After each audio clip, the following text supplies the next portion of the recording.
Hi guys, and welcome back to my channel. This is Psychic Medium Raymond Guzman, and today I'm going to be doing another video. This is going to be completely different. It's about shadow work. What is shadow work? A lot of you have asked me to do this video, and I've been doing a lot of celebrity videos, but expect some new content. This is going to be one of them, this video. Shadow work. A lot of people hear that term in the world of spirituality, in the world of the occult, or tarot readings, oracle readings, psychic readings. A lot of us mention shadow work, but what is shadow work really? What does that really represent or mean? There's a lot of archetypes and there's a lot of spiritual lingo that is out there, and I'm going to keep it very basics. Basically, shadow work is the areas of ourself that are the darker parts of our soul, our consciousness. We all have an ego. We all have a sense of self-awareness, and we have our energy, our soul, that, all that is tied in and correlated together. Our shadow work, the shadow work, when we're talking about shadow work, we're talking about those parts of ourselves that we have masked. A lot of us wear a mask for the outside world to see. It may not be our true authentic selves. This could be also masks that are more private, like addictions, abuse, the wounded healer. We're talking about things that have hurt us very deeply.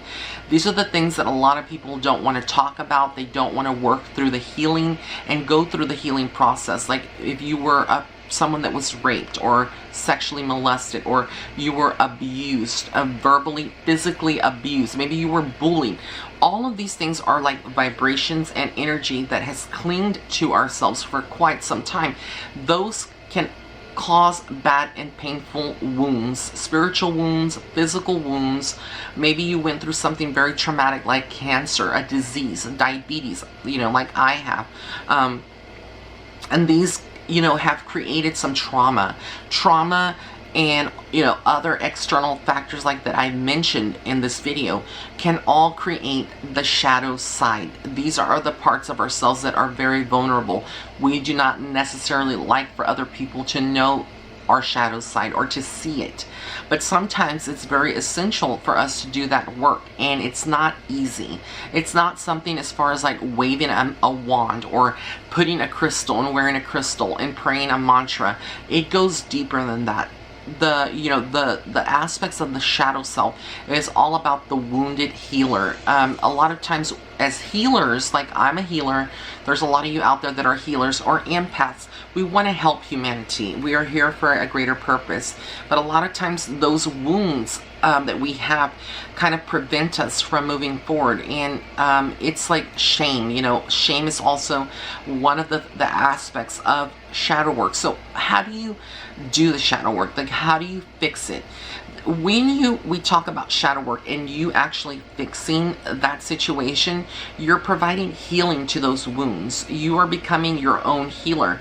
It is believed throughout many cultures that we as human bodies with a spiritual soul can heal ourselves, not only physically but spiritually and emotionally. And sometimes it takes two people, like a twin flame or a soulmate, that can actually come into your life. And it could be a best friend, and they have some healing that they can provide you to help you along with your shadow work.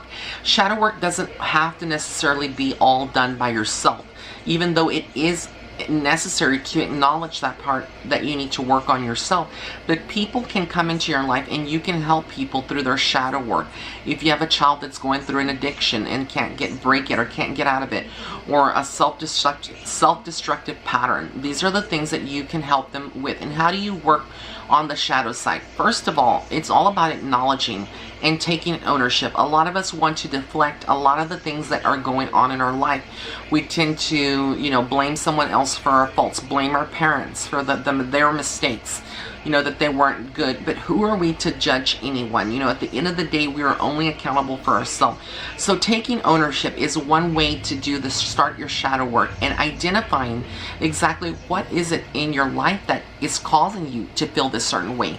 A lot of us have depression or have anxiety attacks, and we don't know what is the stem, what is the actual root cause of that. And a lot of that has to do with the shadows that lie deep within us, within your inner psyche. Those painful memories, those things that we have kind of brushed away. Sometimes when we experience trauma, a lot of times we tend to push a lot of that away and not want to, we like archive it, and we never want to remember it. And so sometimes we will have our conscious speaking when we're doing shadow work to ourselves and bringing those memories to the surface. Some people go through hypnotherapy. Some people go through some past life regressions. You could have shadow work that you need to work on from previous past lives that are karmic in nature. So it's a big culmination, guys. This is not something that's very simple, like, where you can just do like what I mentioned about saging yourself using Palo Santo and praying and doing mantras, in one session, and boom, you've done the shadow work. No, this is going to require days, weeks, possibly years to, go through that shadow work. But at the end of it, you come out very transformed. And so acknowledging, what it is and identifying what is that you need to work on in your life is one thing, and taking that ownership and accountability. That's major, because a lot of people live in denial. A lot of people don't want to take ownership. It's easier to blame somebody else for your own problems than to work on them yourself. And it takes a very, very strong person to admit that there is a problem and they need to fix it. And that is the first part. The second part is healing that inner child. A lot of us were robbed of our childhood. Maybe you went through, a traumatic experience. With technology the way it is now, kids are growing up too fast. They're seeing things that they shouldn't be seeing. As adults now, a lot of us are so, involved in social media. It's all consuming. We don't make eye contact with people the same way. A lot of the things that we see subliminally, on TV, it can have an effect on us. The music that we listen to, all of this can create fears, and fear is like a part of our shadow self that we have to work on, because shadow work is everything that is like a low vibration, the things that are uncomfortable. So working through that, reconnecting with your inner child and healing that. How do you do that? I have a lot of clients that always come to me and ask, how can I heal my inner child? Doing things, listening to cartoons, or looking at cartoons that you used to look at when you were little, looking at your favorite movies when you were a teenager, or listening to the music that you used to listen to when you were a teenager, going to the spots, maybe hitting up some of your friends from high school that you haven't seen and trying to meet them in person. All of these things can trigger your inner child and heal a part of it. You want to raise your vibration when you're doing the shadow work and get out of that funk that a lot of us are in. The other things that you can do to do the shadow work and kind of work on yourself is to, if you're more introverted and you're more to yourself, you may want to pull yourself out of that and go out. Push yourself out of your comfort zones, because those comfort zones are stagnant. A lot of that is stagnant energy, and you're not going to make any changes. Sometimes a lot of people need, like, especially if you're wanting to get healthy, you usually will do better going to the gym with someone else. They can push you and call you, hey, I'm going to the gym, let's work out together. But if you don't have that push, a lot of you are not going to do the work. And that's kind of like what I said. Our spirit guides can also help us with the shadow work. Our ancestors. It's all about acknowledging and having those conversations. As weird as you may think it is, you're not a weirdo. We're all the same. We all think, or we want to connect to a higher power. Your spirit guides are there and listening, and they're nudging you to do your shadow work, as well as your ancestors and your guardian angels. It's a big team behind you, and all you have to do is kind of like pray to them in your mind, talk to them, hey guys, I know that you're here with me, please help me and guide me through my shadow work. And writing things down as well is going to be very helpful. Getting counseling and therapy, it's okay to do, even though a lot of this may be on the spiritual level, a lot of it is on the emotional level, and sometimes it does require a life coach, a psychic medium, a healer, a Reiki master, or a counselor or a therapist to go to talk to to get the things out of yourself that you have not been able to discuss for years, or that make you feel very uncomfortable. Sometimes when we talk about it, we release it. We release that energy and all of that pain, and that is part of the healing process of shadow work. And I think a lot of people try to make it very, very difficult to understand what is shadow work.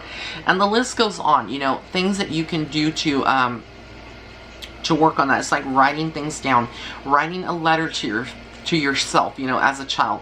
What would you have told yourself as a child, you know, that you could have done? A lot of us, we blame ourselves for our past mistakes, or we have people in our lives currently that are a constant reminder to us of the things that we did that were wrong, or that they perceived as being wrong. And it's like we punish ourselves, and that's a cycle of self-punishment, that, you know, we are not good. We're, you know, we still think back of how could I have been so dumb to make those decisions. And when you do that, it's almost like you are self-depreciating yourself, and you are self-criticizing yourself, and you're causing yourself to get into that shadow area of your life. You're creating your own wounds. Sometimes it's not external factors, guys, that creates those wounds, but actually pieces of ourselves, our own decisions, our own free will, that creates these wounds, you know, that run deep, and those wounds translate into the shadow self that we have to eventually work on. And we all go through that. No one is perfect in this world, guys. You're not alone. If you are going through depression, or you're going through anxiety, or you're going through painful situations, hardships, a lot of this could be just simple shadow work that's needed. When you do the shadow work and you address these areas that are kind of like the gray areas, your aura changes to a brighter color. It's no longer in the muddled gray or black, you know, tones of color on the color scheme of auras. It's no longer like you being in a lower vibration. You're going to start feeling different, lighter. You're going to be feeling more like a different person, and people are going to notice something different about you. They're going to be like, hey, you look different, or something is totally different. And that's how you know that something has really changed. Something has sparked it. But you can also do magic. You can, a lot of you that are Wiccan or do hoodoo, you know, you maybe do, you know, any kind of magical practicing.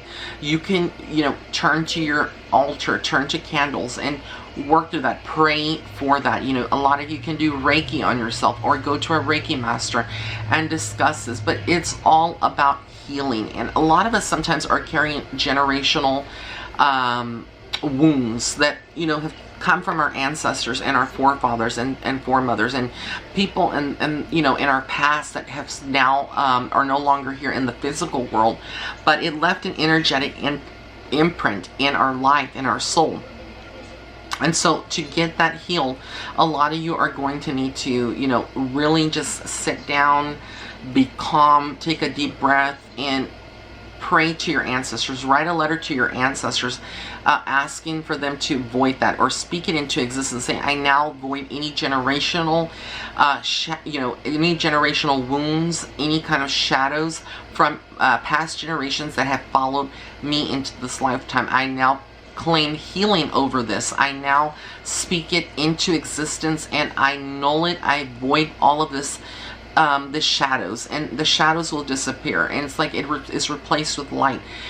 Like I said, this is going to be something that you will not accomplish in one day. It will take several weeks, months, or even years. And there's people that have been doing it for years and still have some wounds that they need healing in. And it's okay. No one is perfect. We all have a shadow side to ourselves, as well as the light side. And this in general, folks, is what shadow work is. I wanted to keep it very simple, very, you know, clear. I hope that a lot of you understand it, and know that it's nothing to be afraid of. It's nothing to be embarrassed about or be ashamed about, because on the other side of that is healing, and that is what this is all about. It's about healing and doing the shadow work. It's all about healing. So I want to thank you so much for tuning into this video. Please smash or hit the like button if you like this video. Also, be sure to able to subscribe and comment in the comment section below on other types of spiritual videos that you would like, or any other kind of spiritual content, or just any content that you want me to do. Like I said, I've been doing some you know, eating reviews. I'm going to be doing a mukbang, probably a vegan one, etc. So just leave it in the comments section below.